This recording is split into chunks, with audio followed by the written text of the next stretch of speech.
इथं आपण हा 3D पार्ट ड्रॉ करणार आहे आधी, नंतर ना आपण या 3D पार्टला CNC प्रोग्रामिंग करणार आहे NX मध्ये. तर सगळ्यात पहिले याचा बेस बघा 80x40चा आहे. मग स्केच, होममध्ये स्केच, बॉटम प्लेन घ्या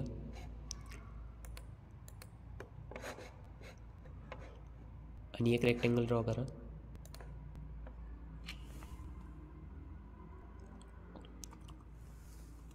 ऐंशी बाय 40.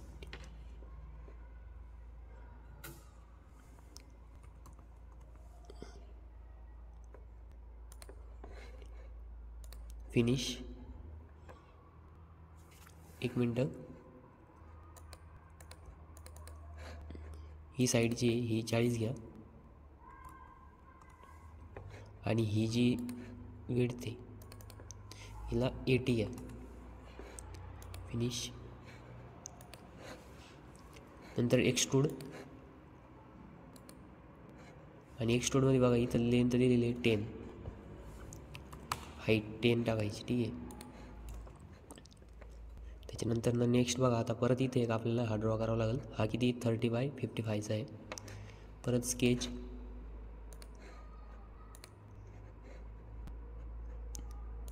या कॉर्नरपासून घ्यायचं 55 टॅप 30. ठीक आहे. परत फिनिश करायचं. एक्सट्रूड,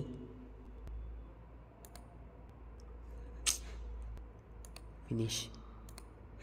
हे स्केच द्यायचे अननेसेसरी जनरेट झालं, याला डिलीट करा.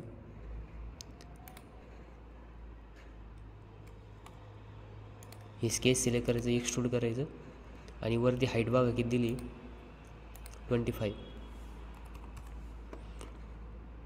इथं युनिट करायचं. ठीक आहे. त्याच्यानंतर नेक्स्ट बघा, आता आपल्याला इथं होल आणि हे सर्कल ड्रॉ करायचं. स्केच, ठीक आहे. नंतर ह्या मिड पॉईंटला एक सर्कल ड्रॉ करायचं. त्याचा डायमीटर दिलेला आहे 35. याला फिनिश करायचं. पुन्हा एक्सट्रूड, रिव्हर्स डायरेक्शनमध्ये सबस्ट्रॅक्ट करायचं. ठीक आहे. तर हे स्केच हाईड करा. आता बघा आपल्याला इथं रिप ड्रॉ करायची आहे.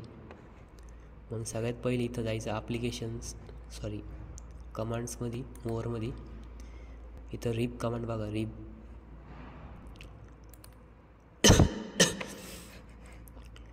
Select body, select curve. आता आपल्याला कर्व पहिले ड्रॉ करावं लागेल. ठीक आहे. पण कर्व ड्रॉ करायचा या पॉईंटपासून ह्या पॉईंटपर्यंत. मग स्केच हा प्लेन सिलेक्ट करा आणि इथं एक स्केच ड्रॉ करा ह्या पॉईंटपासून ह्या पॉईंटपर्यंत. याला फिनिश करायचं. आता रिप कमांड यूज करायची. मोअर, रिप. सिलेक्ट बॉडी ऑटोमॅटिक सिलेक्ट होईल. कर्व हा सिलेक्ट करायचा आणि इथं बघा सिमेट्रिकच्या ऐवजी असिमेट्रिक करायचं आणि वन साईड पाहिजे आपल्याला. ठीक आहे. मग तिथं किती दिलेली तिची विड्थ, इथं विड्थ दाखवली नाही, तर ठीक आहे आपण ती 10 mm घेऊ. बाय डिफॉल्ट इथं 10 आलेलं आहे. ठीक आहे. रिप आली, रिप कमांडने आपण रिप ड्रॉ केली. ठीक आहे. आता आपल्याला एक होल ड्रॉ करायचं आहे होल कमांडने. आपण सगळ्या गोष्टी प्रॉपर कमांडनीच ड्रॉ करत आहे. मग पुन्हा स्केच, आता हा बॉटमचा प्लेन सिलेक्ट करायचा आणि बघा इथं एक होल ड्रॉ करायचा आपल्याला. होल कमांडची डिमांड राहते पहिले पॉईंट पाहिजे, पॉईंट स्पेसिफाय करायचा.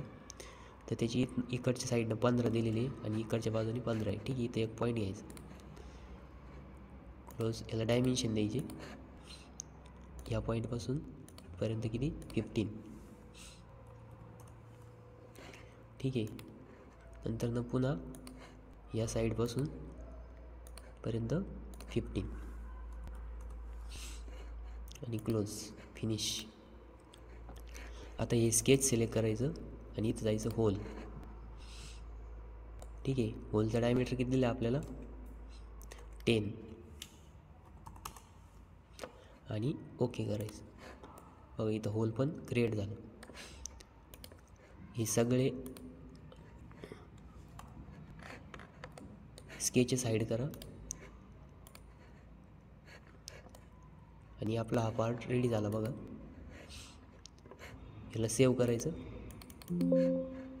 त्याचं नाव द्यायचं मॉडेलचं. तर इथे याचं नाव काय आहे?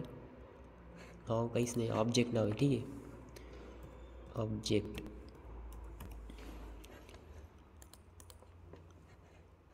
ठीक आहे, तर हा पार्ट आता आपला सेव्ह झाला. त्याच्यानंतर ना बघा आपण याचं नेक्स्ट याच्यामध्ये याची CNC प्रोग्रामिंग करू. ह्या पार्टवरती CNC प्रोग्रामिंग करू. मिलिंगमध्ये 3 ॲक्सिस मशीनवरती आपण याचं मशीनिंग करणार आहे.